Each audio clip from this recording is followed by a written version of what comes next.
All right, magic makers. Today I want to talk about menopause. We've been on a bit of a roll talking about menopause, so I want to keep that roll going when it comes to menopause. So the first thing I want to say is that it's possible to thrive in menopause. For most of us, we haven't been told, maybe your mom pulled you aside and told you how her menopause went, or a older friend, whatever. But for the most people, most of us were told you get hot flashes, and then that's pretty much it. But gosh, the more I have dove into this menopause rabbit hole, the more I have unpacked and uncovered. And, I want to break it into three categories. And if we break it into three categories, it's really possible to thrive in menopause, provided we know what that we're looking at. And I know when I first started to go through menopause, half the shit that was happening to me, I was like, this is something else. Like, this can't be menopause. It's more than a freaking hot flash. And my hot flashes were so intense that I could be sitting here right now recording this podcast, not doing anything. And I could break out into a sweat that looks like I just got out of a 45-minute sweat class or spin class. So if I take menopause and I break it into three categories, right? The three big categories that I'd like to break menopause into is that we talk about our hormones, we talk about our health, and then we talk about our habits. And those are the big dials. And if you follow me for any amount of time, I'm all about, like, what are the big things that I can do to move the needle, right? So many of you will ask about the little small, little minuscule things, like the difference between having kale versus spinach. You know what? In the grand scheme of life, it is a small potato compared to all the other things. So, or we'll be like, oh, it's my hormones. And honestly, I don't really think many people know what they're talking about when it comes to hormones. And so let's just kick it off. And I'm just going to go at a really high level. I have a whole course that goes really deep into hormones if you want to go down that route. And I'll be talking about that a little bit later. So the three big hormones that are impacted during menopause is our estrogen, our testosterone, our progesterone.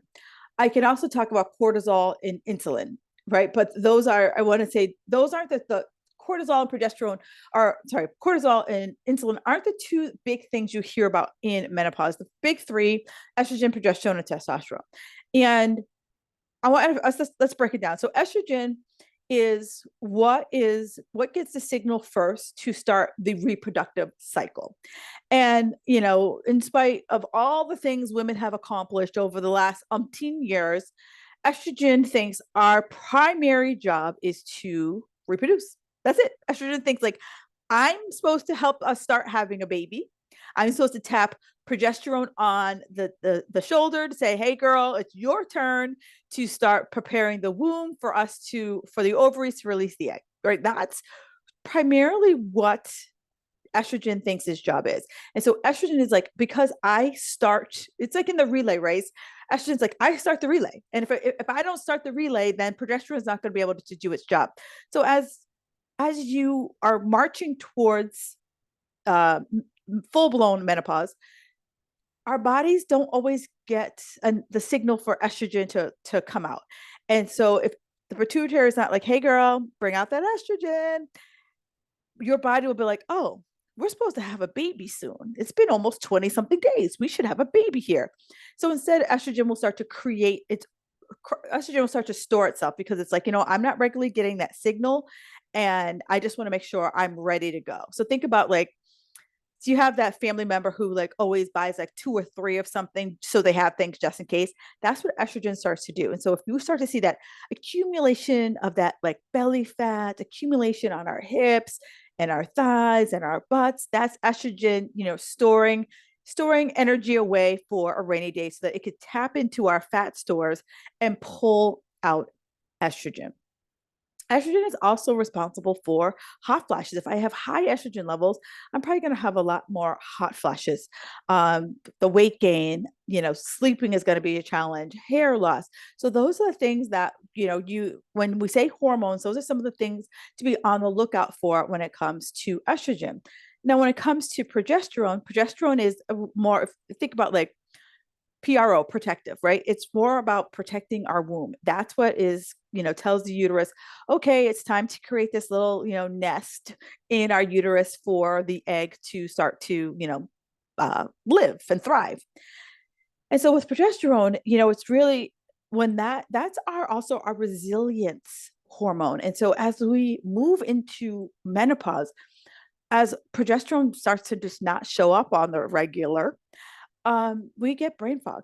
We get migraines, we get low blood sugar. It's really easy for progesterone for us to, be moody, and it's that progesterone's job to really help us as ladies just live, right? It's our feel good it's our feel good hormone. It helps us better manage and handle stress and anxiety. So that's why one of the main things as you are heading into your perimenopause, menopause, learning to deal with stress, because in spite of everything else that could share with you, if you're not physically managing your stress, and I know like right now, if someone's like, oh girl, if I can manage my stress, I would.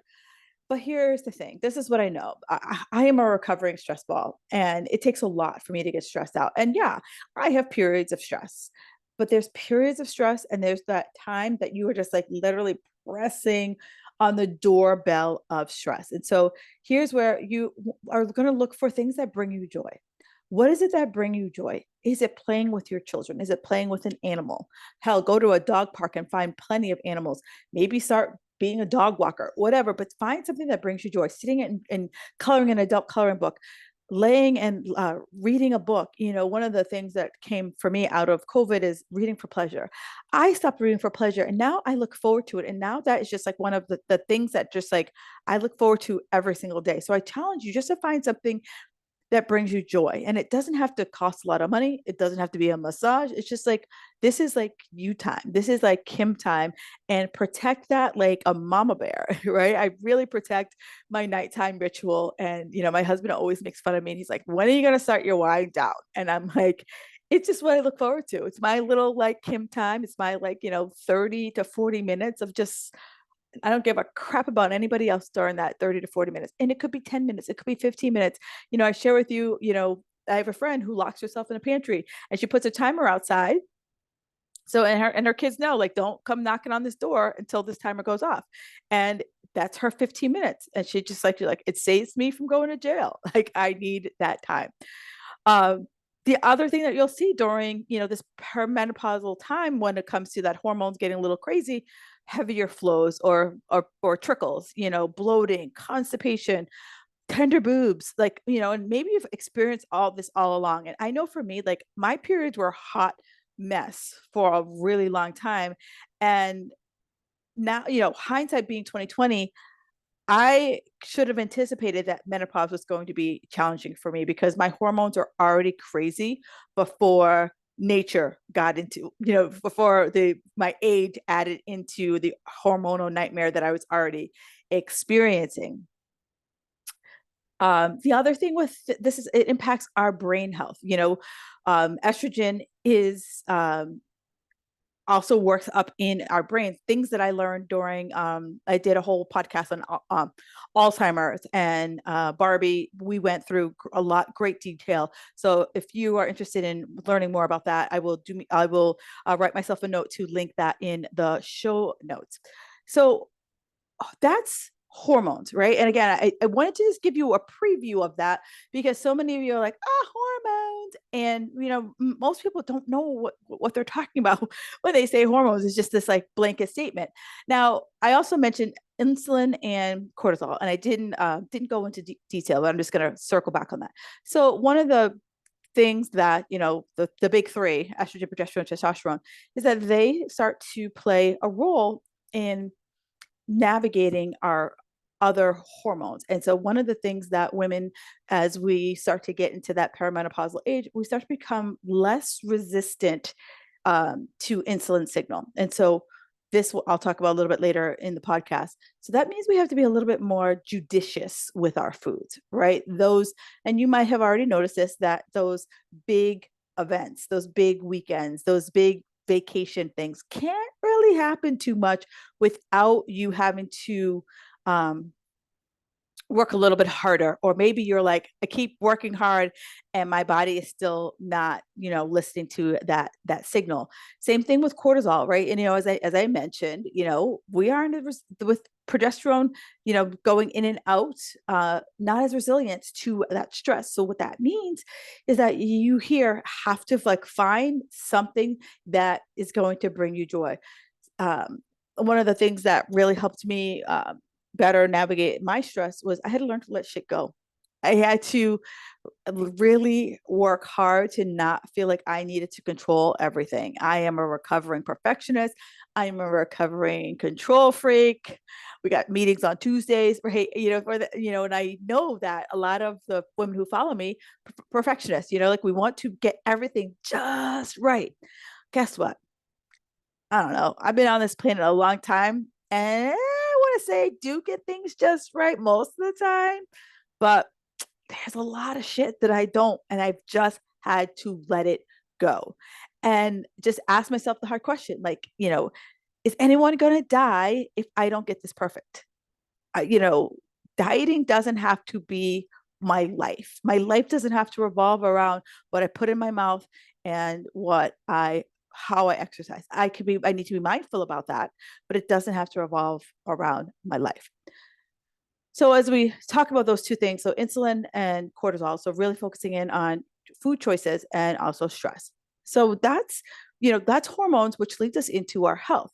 And so this is both nutrition as well as workouts, right? This is our overall health, because I want you to be, moving and grooving well into your 80s.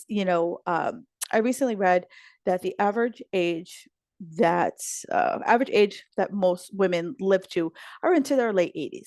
So if you think about, right, if you're 40, you still have half of your life to go. So you have another 40 years to go. Do you want to spend the next 40 plus years thinking about what you put in your mouth? You want to think about, oh, got to go to the gym, or oh, I didn't go to the gym, or like all that like mental energy on that kind of thing? Or would you rather spend your mental energy on doing things that bring you joy? So my goal is to help people live in a joyful way. That the first thought in their mind is like, oh, am I going to blow it today? The first thought is like, oh, well, fuck it. I'll start again on Monday. Like that thinking, I want us to take and just throw it out of the window. So I did a podcast in the recent weeks all about workouts, and I went really deep into detail and why the benefits of strength training, doing strength training at least 2 to 3 days a week. And I went into great detail. I also want to add, we need about 150 minutes overall of fitness. And that 150 minutes can be broken into segments. It could be, 15 minutes here, 15 minutes in the morning, 15 minutes at night. It could be 20 minutes. It could be that full hour, whatever is going to work best for you. And so when it comes to nutrition, our diets have to change. Our old ways are not going to open new doors. It's just how it is. And I hear it all the time. Kim, I just want to go back to a diet I did and I had success with. Great. However, what made you stop? That's the question I want you to ask. Whatever diet you want to go back to, what made you stop? And that's what's always going to be your tipping point. So from there, I'd say, okay, whatever it is that made you stop, then I'm going to ask you, has that thing that made you stop, has that changed in your life? Right. So maybe I know for many people, I I come from the bodybuilding fitness world. That's where I come from. And back in the day, bro science, you had to have my 5 meals. That was it. If you didn't have 5 meals, good Lord, you were going to die. And it had to be eaten every 2 to 3 hours. And that's what I lived by for about 15 years.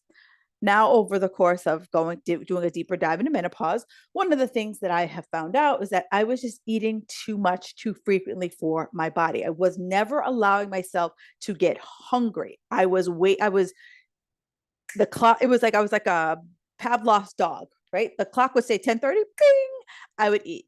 The clock would say 2 o'clock, ding, I would eat, right? It was just like as soon as Pavlov's dog, like, and I wasn't hungry. It's just I trained myself to be hungry. And that was one of the biggest eye openers for me when I started really diving into menopause, was like, instead of thinking I needed to eat 5 meals a day, starting to really understand, was I freaking hungry?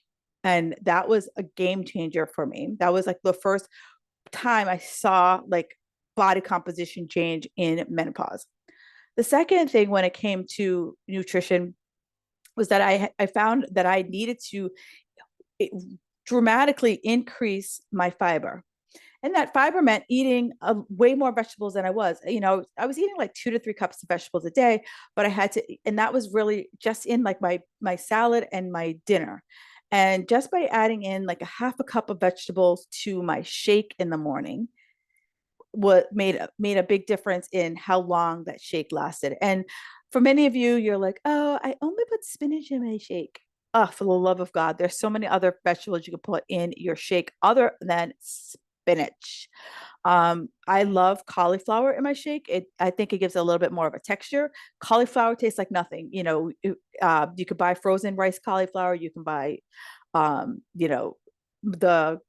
the grocery store that I go to here in Boston, they sell rice and sliced and diced everything. So I'm grateful for that because guess what? I will pay for that convenience. I don't need to be the chopper.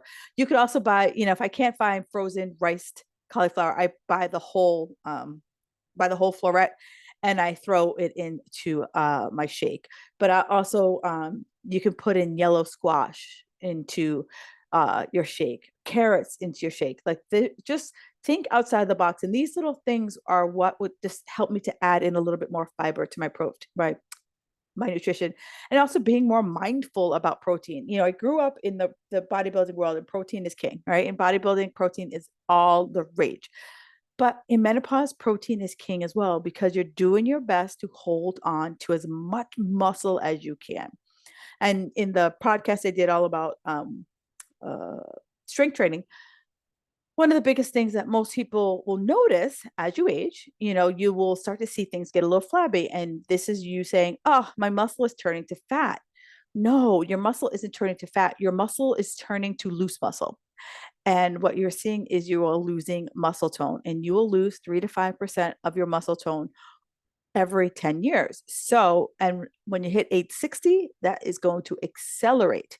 So, I'm going to get back on my soapbox. Here is where you really need to strength train, really get focused in on strength training.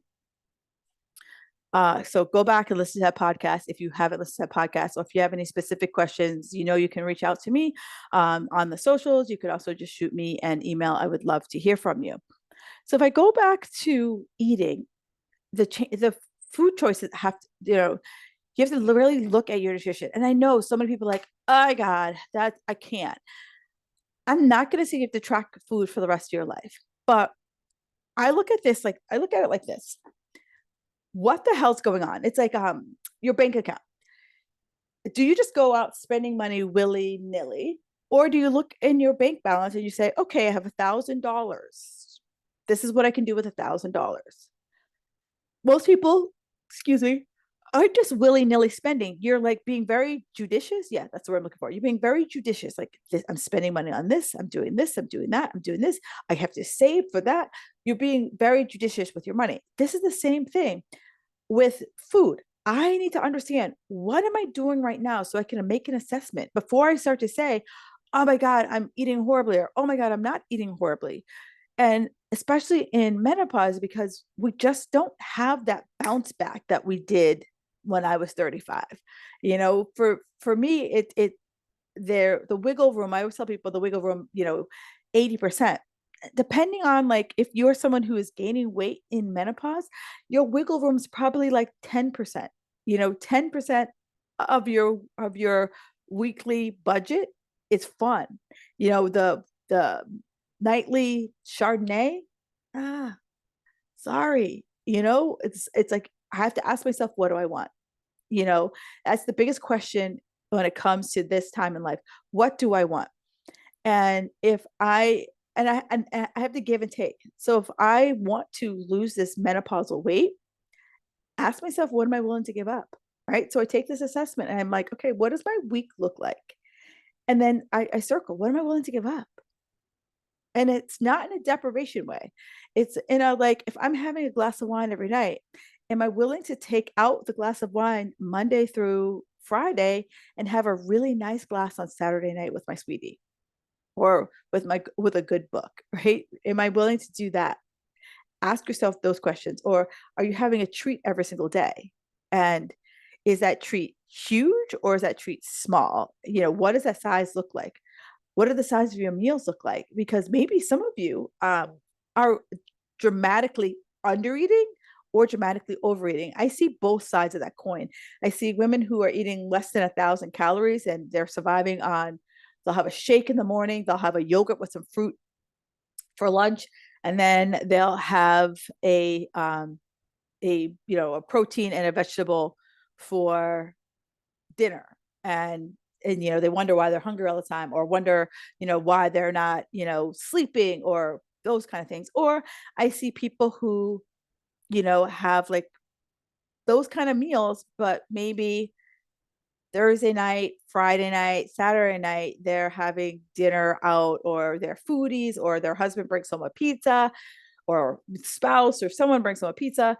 Those are the kind of things I see. So here's where we kind of start to like ask ourselves, like, where do I fall? What's going on with me? So then we could take a true assessment of what's happening. Because if I am not assessing where I am, how do I move forward? Like, how do I move forward versus blindly finding another plan out there, or seeing, oh, I was reading on Facebook, Sarah's doing the ABC diet and damn, she looked good. I'm going to do that too. Because you all know the one of the things I'm always challenging everyone is realistic, right? What season of life are you in, and what you're looking to do? Is it realistic for you right now? Are you excited about it? Can you make for a plan for it into your life? And ultimately, is it sustainable? Because at the end of the day, sustainability is the name of the game. Because if it's not sustainable, you ain't doing it. Um, and as I'm going to finish out this on our health, meals, like, what do meals look like for you? Meals are like, protein shakes are awesome. And I'm like thinking like plain whey protein shakes. Read the ingredients. You're not looking for artificial sweeteners, artificial flavors, those kind of things. That you just want a basic protein shake, and you can add a little fruit into it. That raised cauliflower that I talked about earlier, we can add that into it. Salads, right? Salad is amazing. I eat a salad every single day. Um, and then think stir fry. Stir fry. I have a friend who calls it hot salad, right? Throw a shit ton of vegetables in there, throw in some protein, and you're done. And nowadays at the grocery store, there's bagged of everything. Bags of pre-cut, pre-sliced, pre-chopped, pre-shredded, pre that you don't really have to do much to it. And don't be afraid of starches. So many people will go like so low carb, and their carbs would be more of the breads, the pastas, or so all right, I'm just gonna say it. I'm gonna throw it out there. I hate when you tell me you have chickpea pasta. Like, I just hate it, thinking it's better. Let's stop chasing better and start chasing food, right? I would rather you eat because you want to eat versus, is this better for me? I hate that word. I hate when someone says, is this better for me? I'm going to ask, do you like it? Do you like chickpea pasta? If you like chickpea pasta, rock on with your bad self. Are you eating chickpea pasta every fucking night? If you are, then yeah, sure, have chickpea pasta. But if it's every once in a while you're eating chickpea pasta, why not have the real stuff? Okay. So, off my soapbox. I would like that question, is this better? Was this best? Like, we got to break away from the good food, bad food list. It's occasional foods, daily foods, and from time to time foods, right? So it's like good, like I would rather us stay away from the vilifying the food, because when you throw in carbs, pasta, breads, those are the things that I was like, oh no, I can't have that. Oh, but I'm like, you're not having like beets, or you're not having pumpkin, or you're not having butternut squash or acorn squash. Like, those are the things that, one, they have fiber, but also it's just a different flavor profile. It also helps like cut down the cravings, also helps us build muscle, like feed us, fuel our bodies, right? So it does, dieting doesn't work in menopause, because if the lower I bring my calories up down and I up my calories, it's just going to again extend my metabolism like further down the road. It's just our metabolism is going to see that decreasing food. It's going to see that increase in exercise, and it's just going to be like, oh, girl, you have tortured me for decades, and I am going to hide under the bed because I want nothing to do with this. So when we start to think about, it's not about dieting. It's like, how do we manage our metabolism? How do we stop from getting the insulin, the cortisol to be getting so crazy that I'm craving like a crazy person, and that I'm starting to feel well fed. I'm starting to feel satisfied. I'm starting to feel satiated when I eat in a certain way, because that's how I'm going to lose the weight for good. And that's one of the biggest things that I work with my clients on, is like, how do I eat in a satisfied and satiated way so that I don't feel like I'm always dieting or always looking for a dieting, because, we're having this tsunami of hormones come at us. And it's, if I don't look at my lifestyle factor, I don't care if you find a way to better manage your hormones and you get on HRT or some other supplementation there. I want you to be able to be like that, say these words to yourself: I can't out supplement my lifestyle. That's it. I cannot out supplement my lifestyle.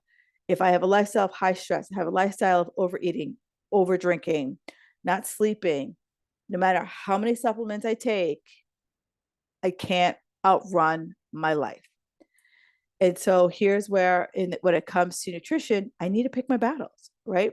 Break up with the dieting and start to like take a look at, what works for me. And instead of trying to do it all, like I've laid out so many things for you here, you're probably going to need to re-listen to this a couple times.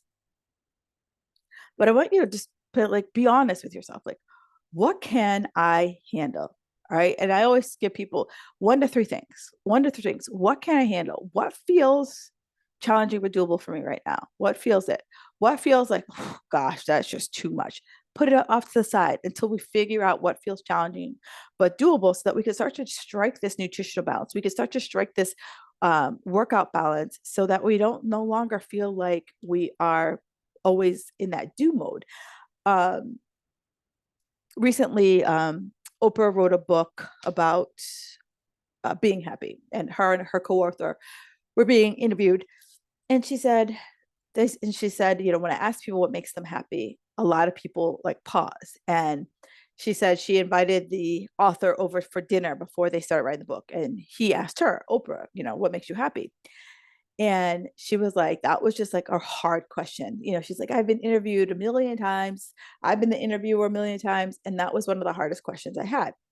And I remember, this is probably like 10 years ago when I first started getting serious about my business. At the time, I was working with a new business mentor. And she said to me, she's like, okay, Kim, what would a successful business look like for you? And I started to just rattle off the pat answers, like, oh, I would have amazing clients and I would have revenue coming in. And, she's like, okay. She's like, okay, get off the brochure. What does it personally mean for you to have a successful business? And that was like, wow, like I hadn't really thought about it, because I was so busy in the like, I must have a website. I must have clients. I must, where I wasn't thinking about what does it look like for me personally, like going deep inside and ask that question. And so when they said that to Oprah, Oprah had very similar response. She's like, if you would have asked her 20 years ago when she was in the thick of the Oprah show, she would have been like, booking quality guests. She's like, if I had like 5 minutes in my day, it had to be filled with doing. And she said, now fast forward 10 years, she said, now it's space in her day makes her happy. So I want you to think about, does constantly thinking about, is this the right thing to be eating? Is this the right workout to be doing? Does that bring you joy? Does that make you happy? Because there's your answer right there, right? So that here's where we start to say, I'm going to pick my battles. review my commitments so that I can focus on what's going to bring me joy. And know that maybe the first 6 months, 3 months might be a little challenging if we're starting to work on changing our nutrition. And I get it. I started July. Yeah. This July, I started really revamping my nutrition. And it's been the first revamp I've done in decades. And whew, it was hard because I just, I've become so automatic in what I do. And now it's like, I have to do a little bit more thinking. I have to be like I have to be more conscious of things I choose. Now, am I that person who is like, I'm not eating bonbons and like drinking a gallon of wine every night, but I had to make different food choices that I don't know why I wasn't eating them, but I wasn't eating them. And it's been a change. And so I'm going to challenge you to make some changes. And it's going to feel awkward. It's going to feel like so uncomfortable. But here's where you look at yourself in the mirror and say, do I like what I see? All right, because many of you listen to this, you're as vain as I am. And for me, I want to look in the mirror and like what I see. I want to be able to go to the beach and feel comfortable and confident in a bathing suit. I want to be able to go on vacation and not be like, oh, wait, hang on. I got 20 pounds to lose before I can go on vacation or go to that reunion. Um, that's where I live. I want to look like if you ever were to meet me out in public, to be like, oh, she looks like she walks her talk. That's that's where I'm living. That's what I'm looking for. And what are you looking for? And have that hard conversation with yourself. Sit down for like 5 hot minutes, 10, maybe 30, and really noodle on like, what is it that you want? What are you working so hard for? Like, why do you keep coming back to your health? Why do you do it? What's your deal? And there's a great exercise that I take clients through, and it's called Start, Stop, Continue. And it's just look at your day, right? Like spend 3 days looking at your day and writing down all the things that you do in a day, like literally, like, every 15 minutes, set a timer. Every 15 minutes, what are you doing? So that at the end of like a day, 2 days, 3 days, you can look and be like, what have I been doing? What I want to start doing, what I want to stop doing, and what I want to continue doing. And it's very eye opening because some of the things that I tell myself that I can stop doing, it's really to just help me reduce my mental load. And going back to what I talked about when it comes to our hormones, with progesterone getting crazy, I don't have the resilience anymore to deal with all the like, I think someone said this, like 30,000 thoughts we do a day, right? And of those 30,000 thoughts, what percentage of them are about how you look, what you're eating, how you're working out? Or how much time is there? How much time do you want to spend on this? Right? Or do you just want to be like, I want to get to a point where things just feel automatic? And I'll tell you that maybe they feel automatic now, but if things aren't changing in your body right now the way you want them to, it's time to revisit your actions. It's kind of like, I want you to say like driving directions. I live in Boston, right? And so we have Cape Cod, right? And it's a beautiful area. But to get to the Cape from Boston, like there's a ferry that takes you to the tip of Cape Cod from Boston, and it's about 45 minutes to an hour. And every time I take the ferry, you can literally see, like, Boston has that hook, or Massachusetts has that hook out, right? So when you take the ferry, you can literally you follow the coastline, you see that hook across, and you're like, man, it would be so awesome if they built a bridge from Boston or somewhere all the way to where the ferry drops you off. I'm like, that would be so awesome. That's like, and every time I say it, but I know they're not going to build this bridge, not at least in my lifetime. So then that's how so many of us get like, oh, it would be so awesome if I could just stop eating off of my kids' plate. Oh, it would be so awesome if I could just come home and not have a glass of wine. Well, is it an impossibility like that bridge from Boston to Provincetown? Or is it because you told yourself it was impossible? Right? What's your mindset? about. Is your identity so fixed that you can't shift? You can't move this from there? And if I were to change that thought, who would I be with that thought change? Would is that thought keeping me from getting where I want to go? Because if I keep saying like, "Oh, I'm not going to go there unless they build a bridge. It's not worth it to go if they don't build a bridge. Well, they're not going to build a fucking bridge. So I either decide I'm going to take the ferry or I'm going to drive. Like those are my two choices. And I have to live with that. So I want you to think about, are you trying to like live this impossible dream, or are you able to deal with the choices that are in front of you? Can you make a decision and make it work? And that's, where I want to leave this podcast with you is that, making a decision and making it work was one of the most, I went to an event several years ago, and this is one of the first things I learned. And it just saved me so much heartache, saved me so many like sleepless nights, is that I just was like, okay, here's the decision. Here's how I'm gonna make it work. And if you're someone who's like, I want to make a decision, but I don't know how to make it work, that's where you hire somebody, right? You hire someone who is that third party, that some person who could like look over your shoulder and be like, girl, right, here's the trees, here's the forest, here's why you keep running into those here's why you keep running into those damn trees. And so with that said, I'm hosting a mini master class in a couple weeks, and it is all about how to master your menopause mayhem. And in that 3-day class, I'm going to break it all down about why you just can't rinse and repeat your diet, right? Why can't you just go back to an old diet that you used back in the day? What does it take to build a sustainable routine that you can be consistent with and that you don't want to bail on when things get tough? And I'm going to give you, what does it take to get some tools and knowledge about what does it take to deal with the hormonal changes that are going on before, during, and after menopause. I'll also have a bonus Q&A day for you to just come in and just ask me any question that you want. These are all going to be live trainings for you.